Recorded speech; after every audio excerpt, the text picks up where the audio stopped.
Deus te abençoe, querido, fica à vontade. Essa casa também é sua. Amém. Tá bom.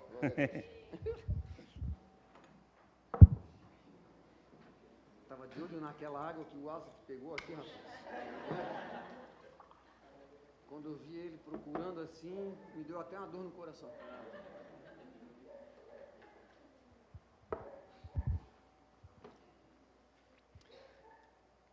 Então, queridos, boa noite, graça e paz abundante sobre a vida de todos vocês, no precioso nome de Jesus. Os pastores Roberto Maitza, beijão, queridos, amamos vocês, fiquem na paz do Senhor, viu?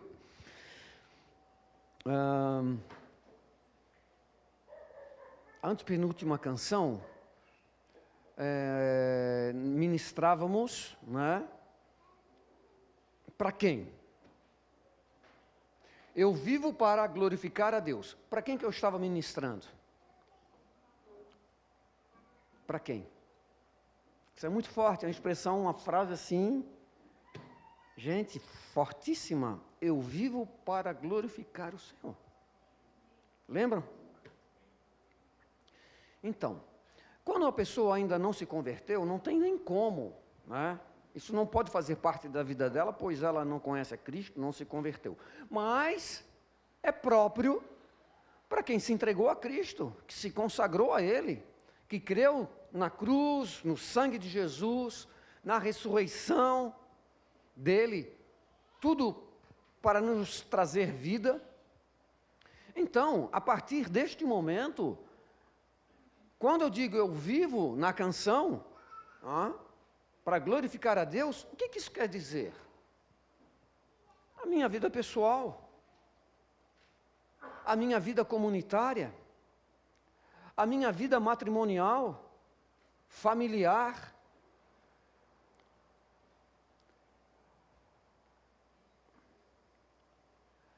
Antes eu roubava, hoje não roubo mais.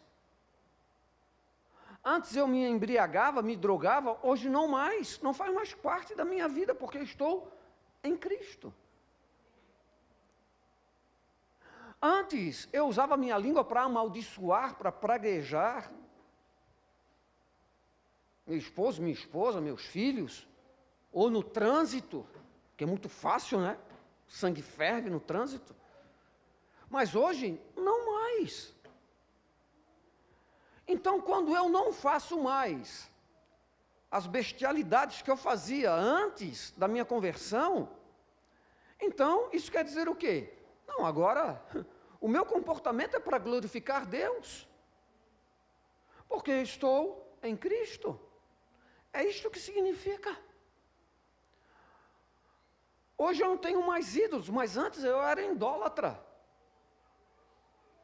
Adorava a mim mesmo, adorava a vaidade, adorava o materialismo. Tinha até uma estátua de porcelana em casa. Mas hoje, não, eu não tenho mais ídolos. Eu não me idolatro mais, eu não idolatro mais ninguém, nem meu dinheiro, nem a vaidade. Agora eu vivo para glorificar o Senhor. Antes eu era um maledicente e hoje eu abençoo. Hoje eu uso as minhas palavras, a minha língua para abençoar. É isto que significa hoje eu vivo para glorificar a Deus, porque eu sou outra pessoa. Amém? Então, como essas frases nessas canções, que são fortes, elas têm que ser poderosas à minha alma. Senão eu vou cantar por cantar. E o nosso encontro aqui não é social. O encontro que fizemos aqui é o encontro da igreja. Dos lavados, remidos pelo sangue de Jesus Cristo, que se encontram aqui, que formam o corpo de Cristo e juntos abençoam mutuamente, mas juntos adoram o Senhor. E por falar em adoração, mais uma dicasinha, na primeira canção, vocês lembram qual foi a primeira canção que foi cantada aqui? Vem, essa é a hora da adoração, não é? Para quem que eu tenho que dizer vem? Para quem? Para mim mesmo? Não. Para quem? Para Deus? Não. Para que eu tenho que dizer isso? Para quem? Então, só uma dica, dá um toquezinho, olha para o irmão assim e diz, ei, vamos adorar o Senhor. Ei, vamos adorar o Senhor. Se não quiser falar nada, mas adorar. Porque é uma mensagem para motivar o meu irmão que está junto comigo. Ei, vamos adorar o Senhor. A gente pensa que isso é banal? Não, mas é muito forte. Quando alguém diz para mim, vamos adorar. Entende? Como essas canções, elas devem ministrar em nós para ministrarmos a Deus e ao meu irmão.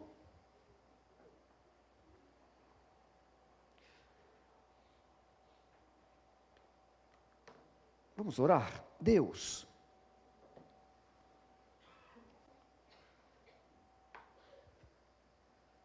ministre em nossas almas, Senhor Deus, a Tua palavra que é viva e poderosa e eficaz, pois ela cura, transforma, liberta, salva, edifica. Deus, querido Espírito Santo, seja conosco neste momento, Senhor, e ministra a nós, Senhor, torna a Tua palavra viva, que nós ouvimos, Senhor Deus, e que as letras do papel estejam saltando para dentro de nossa alma, Pai. Nós podemos falar assim, porque nós cremos que a Tua palavra é viva. Aleluia. Você puder abrir sua Bíblia em Mateus capítulo 5.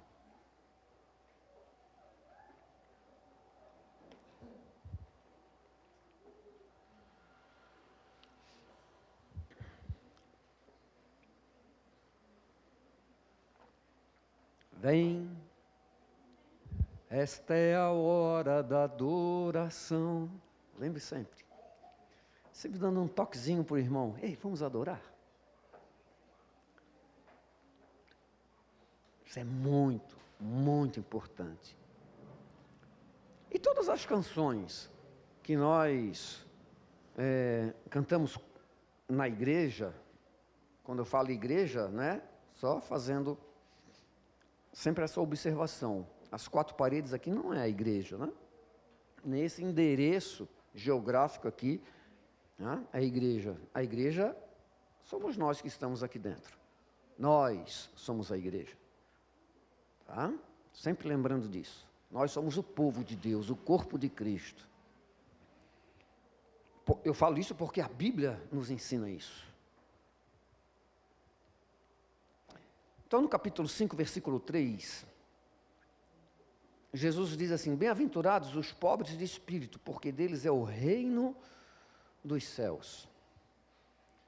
O Sermão do Monte, as bem-aventuranças, aliás, né, os capítulos de Mateus, capítulos 5, 6 e 7, isso aqui é uma coisa que nós devemos ler muitas, dezenas, se puder, centenas de vezes, pois é um discipulado compacto e claro, praticamente nesse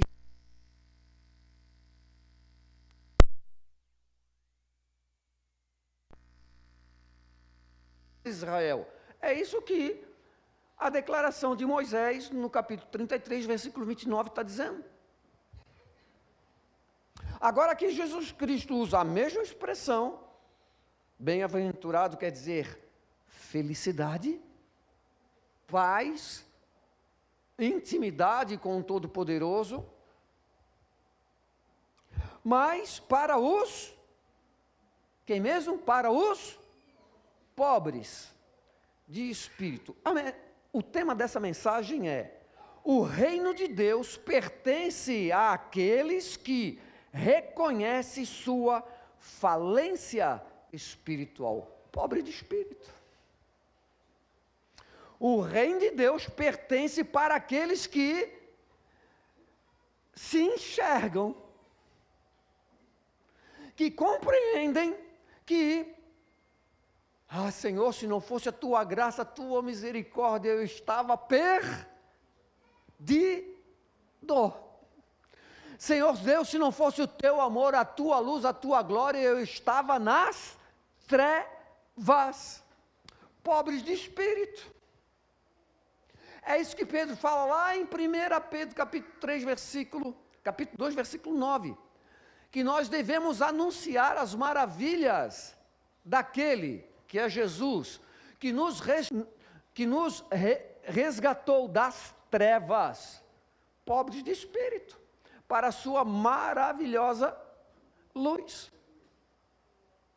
Então, pobre de espírito significa isto aí, eu estou falido, que reconhece, eu não posso comigo mesmo. E eu me comportando assim até a minha morte, eu estarei experimentando mais e mais da graça imerecida de Deus, dizendo sempre: Senhor, se não fosse a tua misericórdia onde eu estava, se não fosse a revelação, se não fosse o chamado do Senhor, se não fosse a manifestação do Senhor, que eu senti, que vi, que toquei, que observei, fui testemunha em várias situações de várias pessoas. Senhor Deus, se não fosse tua graça, aonde eu estaria? Então isso é reconhecimento. Quando eu olho para a cruz de Jesus Cristo, eu digo: Senhor, se não fosse a tua cruz.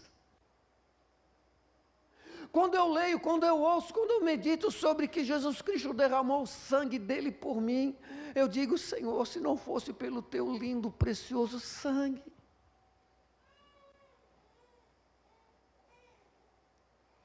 Se eu não entendo, não reconheço que Jesus Cristo ressuscitou ao terceiro dia, porque na ressurreição de Jesus, a ressurreição de Jesus se tornou a obra de Jesus Cristo por nós. Foi porque Jesus Cristo ressuscitou, é que agora eu compreendo que Jesus é o Todo-Poderoso que se tornou homem. Que é verdade que Maria não teve relação com José para que Jesus nascesse. Jesus verdadeiramente é o Filho de Deus. Eu reconheço isso. Se Jesus não ressuscita, eu nem nunca tinha ouvido algo parecido, porque era irreal.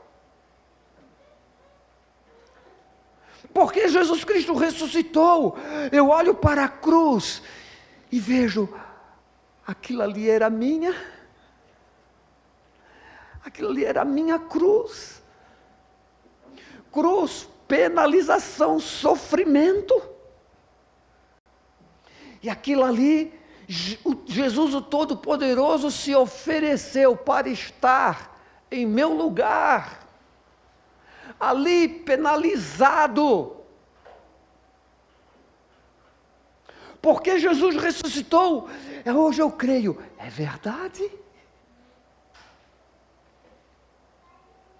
Quando eu olho para o sangue de Jesus Cristo, eu vejo, isso sim, este sangue tem poder. Porque o sangue de Jesus não é da descendência de Adão. Porque Jesus não é descendente de Adão. Eu sou, você é, mas Jesus não. E porque Jesus não é descendente de Adão, ele foi morto, mas ele ressuscitou no terceiro dia. Jesus Cristo somente ressuscitou no terceiro dia, porque ele não é descendente de Adão. Ele é o Todo-Poderoso. Ele morreu sem pecado. Ele fez isso porque ele levou o meu pecado, o teu pecado. Então, quando eu reconheço isso, eu estou dizendo, eu sou pobre de espírito. Se não fosse o Senhor, aonde eu estaria? Quando eu reconheço essa verdade, eu estou deixando que a palavra de Deus ministre a mim mesmo. Eu sou pobre. Eu não tenho um alfinete. Eu não posso fazer nada com a minha alma.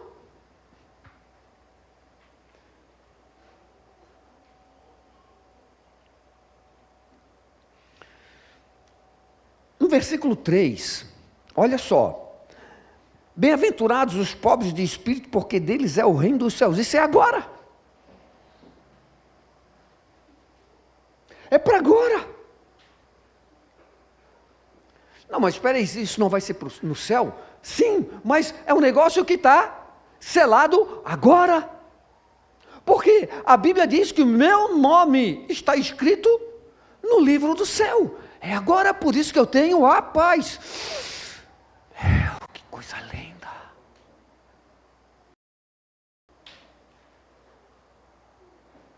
Os versículos 4 ao 9, está falando de coisas futuras, mas nesta terra. Olha, por exemplo, bem-aventurados os que choram, porque eles serão consolados. O agora. Daqui a pouco vai acontecer. Bem-aventurados os mansos, porque eles herdarão a terra. Isso aqui está falando do milênio. O reino de Deus, a teocracia de Deus na época do milênio. Então isso tudo é temporal. Bem-aventurados os que têm fome e sede de justiça, porque eles serão fartos. Está falando do momento temporal. Mas no versículo 10, volta a dizer de novo: bem-aventurados os que sofrem perseguição por causa da justiça, porque deles é o reino dos céus. Mas principalmente o versículo 3.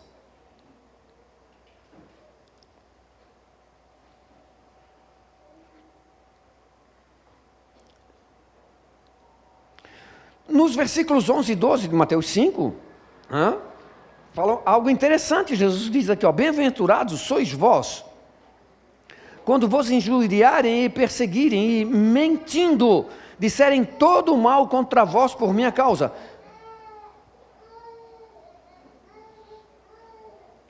Regozijai-vos e alegrai-vos, porque grande é o vosso galardão nos céus, pois assim perseguiram os profetas que foram antes de vós. Irmãos, quando nós estamos alinhados com o céu,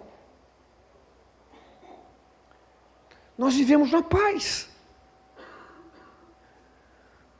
Mesmo que tenha problema, quem sabe perseguição, difícil de alguém aqui no Brasil ser perseguido. Algumas décadas atrás, tudo bem, o negócio era um pouco mais feio, né? Mas de longe, longe, longe, como os profetas eram perseguidos, como Jesus diz.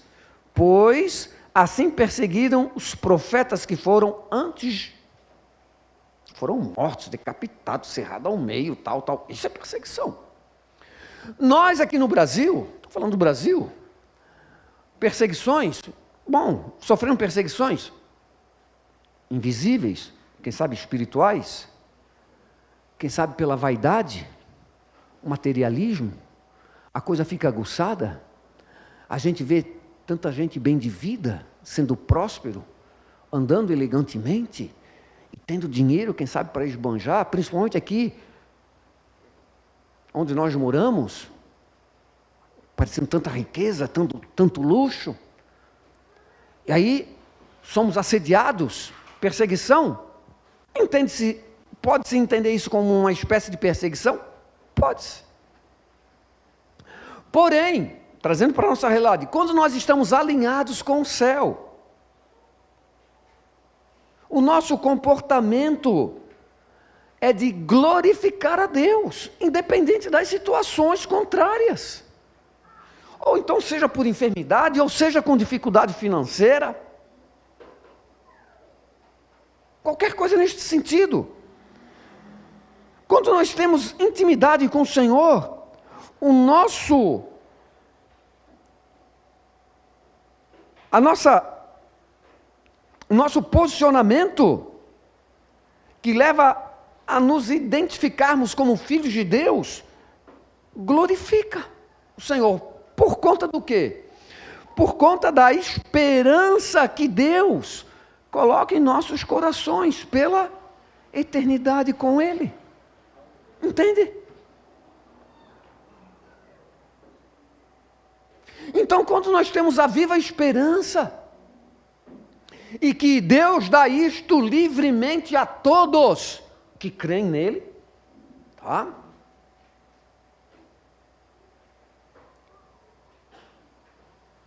Nós vivemos em santificação. Viver em santificação é ter conhecimento bíblico e obediência a ela. Isso é santificação. Porém, todas essas identificações nas diversas bem-aventuranças que Jesus fala aqui, no capítulo 5, é por conta de termos um espírito pobre. Ou seja, deixa eu refazer, sermos pobres de espíritos. Isso quer dizer o quê? Eu sou nada. Até uma das canções dizia, Deus é tudo para mim. O Senhor é o meu tudo. Se eu acabei de cantar, dizendo que o Senhor é o meu tudo, é porque eu não tenho nada. Ok? Entende? É interessante. Em Atos, na ocasião de um batismo, né, o servo do Senhor chamado Filipe, e tinha um cidadão da Etiópia, muita gente aqui sabe de cor essa passagem, que Filipe pergunta para o eunuco, tu entendes o que lês? Eu também faço essa pergunta a todos nós. Nós estamos entendendo as canções?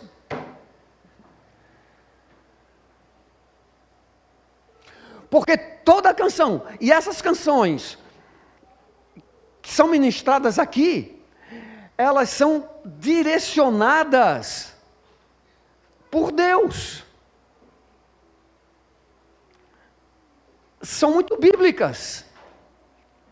São consequências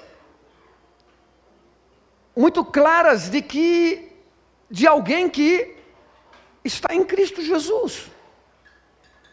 Não são canções por acaso. Então a pergunta, estamos entendendo as letras das canções? Voltando às Escrituras,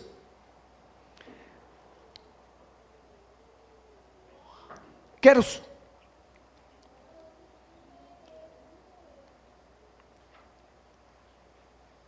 nomear aqui 4 consequências de um espírito pobre, ou pobre de espírito. Primeiro, ser pobre de espírito é uma condição espiritual do homem.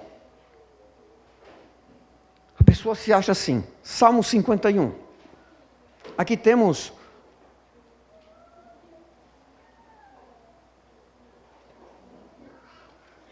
o Salmo de Davi,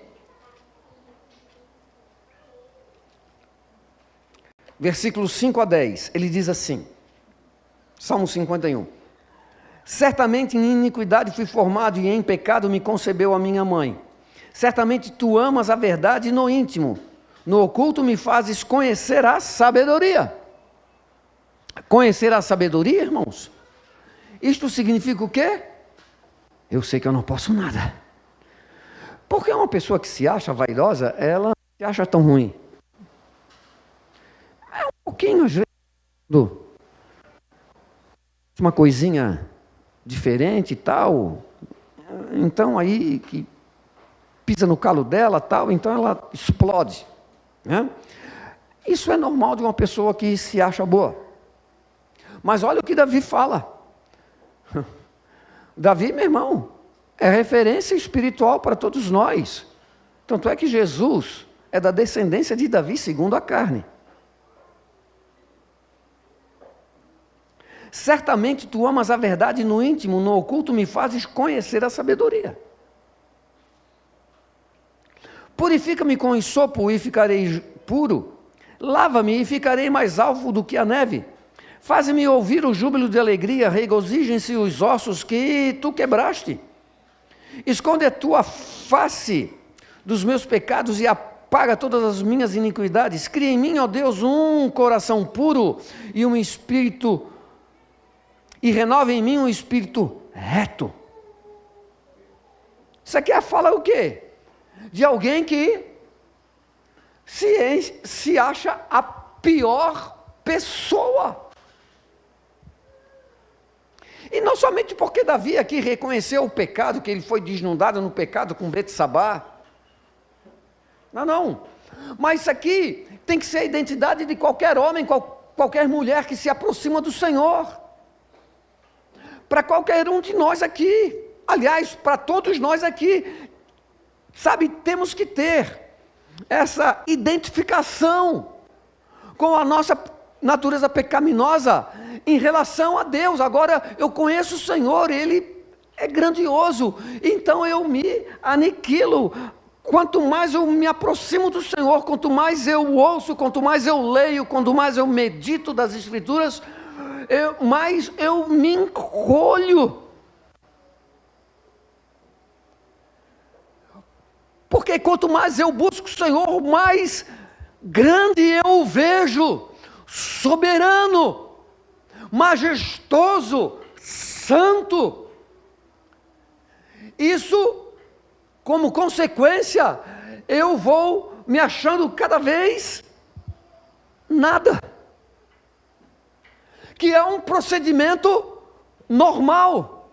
Pois é, quanto mais eu me encolho, é neste que Deus se manifesta, que Deus revela, que Deus chama para fazer a sua obra, inclusive.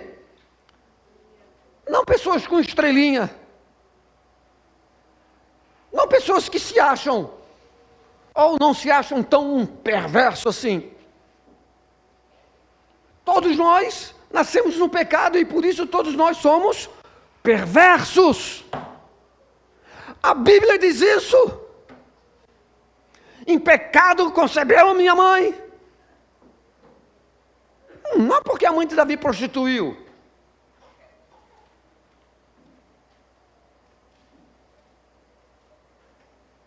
Não, mas a revelação. Porque Romanos diz que por um homem entrou o pecado no mundo e pelo pecado a morte. É por isso que todos morrem. Romanos 5:12. Então, pobre de espírito é reconhecer isso. E quanto mais eu me reconhecer, mais agraciado pelo Senhor. Bem-aventurados os pobres de espírito. É o Todo-Poderoso falando isso. Segunda consequência, ou segunda condição, a pobreza espiritual, o reconhecimento da pobreza espiritual é obra do Espírito Santo em nós, irmãos. Quanto mais aberto eu estou, Senhor, mais eu vou me sentindo um nada.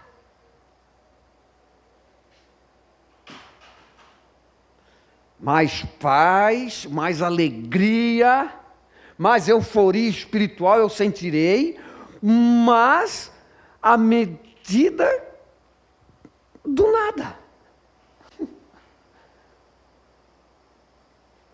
Paulo fala, através de Timóteo, nós somos vasos de barro, não serve para nada, mas o tesouro que está dentro de nós, este tem valor.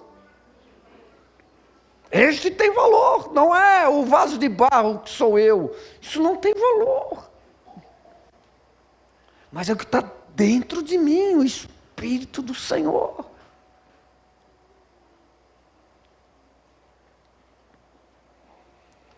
Nisto eu quero citar Lucas 15:17, que fala do filho pródigo,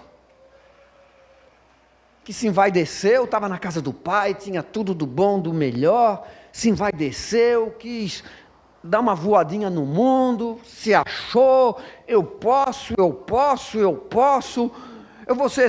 vou ser até melhor do que o meu pai. Pessoa vaidosa é isso. Sabe por que acontece, por exemplo, divisões de igreja? Porque quem divide, que sempre tem um cabeça, para dividir, para fazer a muvuca, a fermentação, assim como Lucifer fez a cabeça de 1/3 dos anjos, começou por uma pessoa. O provérbio diz que um mexeriqueiro separa até amigos íntimos. Um mexeriqueiro, olha só. Então assim, aí esse filho que tinha tudo bom, ele, eu vou sair de casa, vou pegar minha parte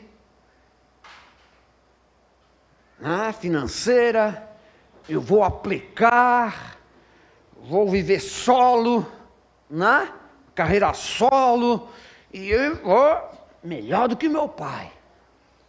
Aí foi lá no fundo do poço, quando ele estava comendo pior comida dos porcos. A Bíblia diz que ele caiu em si.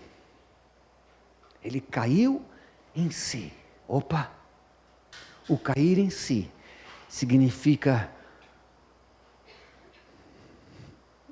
pobre de espírito. Eu sou nada. Eu não posso nada. E a partir deste momento, Deus restaura Lucas 15. Com todos nós. Terceira consequência. O reino é recebido com alegria, com dádiva, com ações de graça. Por quê? Porque em 1 Coríntios capítulo 6, versículo 20, diz que nós devemos glorificar no nosso corpo, que é templo do Espírito Santo, glorificar a Deus. Deus nos transforma em templos, para que o Espírito do Senhor habite em nós, irmãos. Então o reino de Deus é recebido com muita alegria, com muita satisfação, com dádiva. Fostes comprados por bom preço, portanto, glorificai, pois, a Deus no vosso corpo e no vosso espírito, os quais pertencem a Deus. Foste comprado por bom preço. Imagina, a Bíblia diz no contexto bíblico, principalmente no Novo Testamento, diz que Jesus se fez pobre. Não porque ele andava a pé. Não essa pobreza financeira, econômica. Não. No princípio era o verbo estava com Deus, o verbo era Deus. O versículo 3 diz, de João 1, e todas as coisas foram feitas por ele, e nada do que existe sem ele seria impossível. Ele, o Todo-Poderoso, se fez carne, se fez pobre. Habitou entre nós, como um de nós. É isso que diz. Devemos entender isso. Então, ele fez isso para nos converter em templos do seu Espírito. Glorificai, pois, a Deus, porque foste comprado por bom preço. Ele, o Todo-Poderoso, fez homem e morreu em nosso lugar. Nos comprou a nossa salvação com a sua vida. Quando eu sou pobre de espírito, eu glorifico o Senhor. Ah, Senhor, se não fosse o Senhor, se o Senhor não tivesse comprado, se o Senhor não tivesse derramado o sangue do Senhor por mim. Quarto ponto e último. Cristo, a esperança do espiritualmente pobre. Parece que não tem nexo isso, né? Cristo, a esperança do espiritualmente pobre. É isso aí. Apocalipse 3:7, que Jesus fala aqui, gente, é terrível.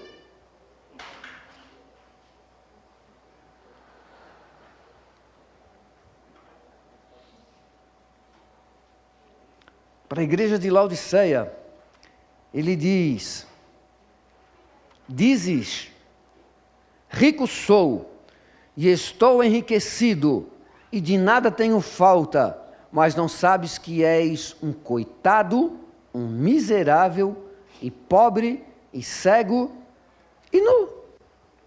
Olha o que Jesus fala. Isso é para nós.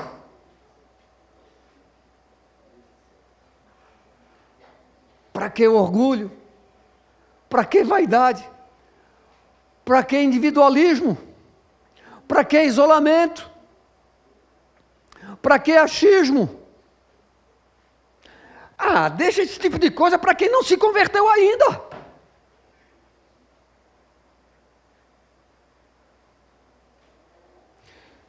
Versículo 16 diz assim, ó, assim. Não, deixa eu só. O contexto aqui. A igreja de Laodiceia, igreja, não está falando para uma cidade, está falando para a igreja da cidade de Laodiceia. Estava se achando. O povo que tinha se convertido, adorado o Senhor, se rendido, fazendo a obra do Senhor, evangelizando, salvando vidas. Mas, de repente, aí Jesus vem. Tu não sabes. Tu dizes, rico sou, e estou enriquecido, de nada tenho falta. Mas não sabes que és um coitado, miserável, pobre, cego e nu. Essa tem que ser a nossa condição, irmãos. Quando nós nos comportamos assim, quando nós nos rendemos assim, quando nós nos apresentamos assim diante do Senhor, é que o Senhor opera em nossas vidas. Somente assim. Deus não trabalha com gente orgulhosa. Deus não trabalha. Casal orgulhoso que não ora junto, isso é orgulho. Sabia que é por causa do orgulho, casal que não ora junto, é por causa do orgulho que tem? Eles têm coisa mais importante para fazer, né? Mas quando o casal se coloca diante do Senhor, clamando, Deus, tem misericórdia de nós, Deus começa a operar. Deus começa a abençoar. E, mesmo não sendo casal, para qualquer situação, em qualquer pessoa, tu dizes, sou rico e enriquecido estou. Ah, coitado, não sabes que tu és pobre, miserável, nu e cego. Essa é a condição. Então, queridos, vamos voltar para Mateus 5,3. Bem-aventurados, Jesus diz, os pobres de espírito, porque deles é o reino dos céus. Quando nós nos comportamos assim diante do Senhor, isto vem cada vez mais acender a chama viva em nossa alma, nos lembrando, ministrando a nós que o nosso nome está escrito no livro da vida. E a esperança viva de estar com Criador, o meu Criador, o nosso Criador. Então, meu irmão, minha irmã, assim que deve ser o nosso comportamento segundo as Escrituras, a não ser que ela não seja verdade. Então, pulo de livro, passa essa página, não quero isso na minha vida. Mas se eu tenho a Bíblia como a verdade, eu tenho que dizer, ai, estou pego. Eu tenho que parar de continuar no mesmo comportamento frio, carnal, indiferente, alienado às Escrituras. Deus, tem misericórdia da minha vida, Senhor. Misericórdia da minha vida. Porque todos nós fomos bem ministrados pelo louvor aqui. Todos nós. E ali nós já temos que nos quebrantar, meu irmão. Para quê? Para que amanhã, durante a semana, o meu comportamento, isso aqui tem que ser tão forte, esse momento aqui tem que ser muito forte, porque é a reunião da igreja. Tem que ser tão forte, a ponto de estar me lembrando durante a semana. Isso me ajuda. Isso vai resolver? Não, mas isso vai dar um suporte para mim. Então, como é importante nós participarmos, não estar de corpo presente somente, mas participarmos todo momento, esse momento único. Cada vez que nós nos reunimos aqui, são momentos únicos. Por isso nós temos que valorizar. Louvor, a palavra, testemunho, os 4 irmãos que tiveram aqui se apresentaram, nós descemos as águas hoje à tarde. Coisa tremenda. Coisa tremenda. Valorizar este momento, queridos irmãos. Amém? O Senhor os abençoe, os guarde, os faça refletir muito, muito, muito. É difícil de guardar, né? Não sei que depois vá para o YouTube e tal, mas assim, muito melhor. É assim, pelo menos Mateus 5:3. Bem-aventurados os pobres de espírito. Ficar meditando, deixar isso aí ficar, sabe, martelando a nossa mente. Isso vai nos levar à edificação, que nos leva à santificação, a busca no Senhor e nos render. Queridos irmãos, as Escrituras, a palavra de Deus tem por finalidade de ministrar a nós que nós necessitamos tanto, mas tanto do Senhor. E sabe por que necessitamos tanto do Senhor? Porque nós não temos nada. Porque tudo é dele, por ele e para ele. Assim fala o apóstolo Paulo na carta aos Romanos. Amém? Deus, obrigado pela tua palavra, Espírito Santo, que o que nós ouvimos hoje aqui, Senhor Deus, esteja sendo guardado em nossos corações. Faz essa obra por nós, Espírito Santo. Faz essa obra em nós, Senhor Deus, para que estejamos guardando esta palavra, e guardando a tua palavra, estaremos sendo guardados pelo Senhor, em nome de Jesus. Queridos irmãos, Deus abençoe. Frank? Então, tenha uma ótima semana em nome de Jesus, graça e paz abundante na vida de vocês, na vida pessoal, conjugal, familiar, que todos vocês tenham paixão pela oração, paixão de leitura bíblica em nome de Jesus. Amém? Beijão, queridos. Obrigado.